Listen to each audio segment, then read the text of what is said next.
దానిమ్మ గింజల్లో potassium, fibre, calcium, vitamin C, iron, vitamin B6, magnesium వంటి ఎన్నో పోషకాలు ఈ పండులో ఉంటాయని తెలిపారు. ఈ క్రమంలోనే రోజుకో దానిమ్మ పండును ఆహారంలో భాగంగా తీసుకుంటే దాంతో మనకు ఎన్నో ప్రయోజనాలు కలుగుతాయంటున్నారు. యాంటీ ఆక్సిడెంట్లు, విటమిన్ A, C వంటి పోషకాలు దానిమ్మ పండ్లలో పుష్కలంగా ఉండటం వల్ల క్యాన్సర్లు రావని చెబుతున్నారు. ప్రోస్టేట్ క్యాన్సర్, బ్రెస్ట్ క్యాన్సర్, ఊపిరితిత్తుల క్యాన్సర్లు రాకుండా ఉంటాయి.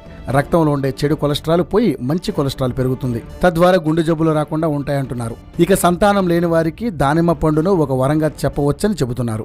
ఎందుకంటే దంపతులు ఇద్దరూ రోజు దానిమ్మ పండును తింటే వారి శృంగార సమస్యలు పోవడమే కాదు, ఆ శక్తి కూడా క్రమంగా పెరుగుతుందంటున్నారు.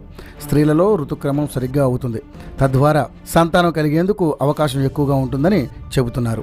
శరీర రోగనిరోధక శక్తి పెరుగుతుంది. బ్యాక్టీరియా, వైరస్ ఇన్ఫెక్షన్లు రాకుండా ఉంటాయి. రోగాల నుంచి రక్షణ లభిస్తుంది. ఎముకలు దృఢంగా మారతాయి. రక్తనాళాల్లో ఉండే అడ్డంకులు తొలగుతాయి. బీపీ తగ్గుతుంది. రక్తం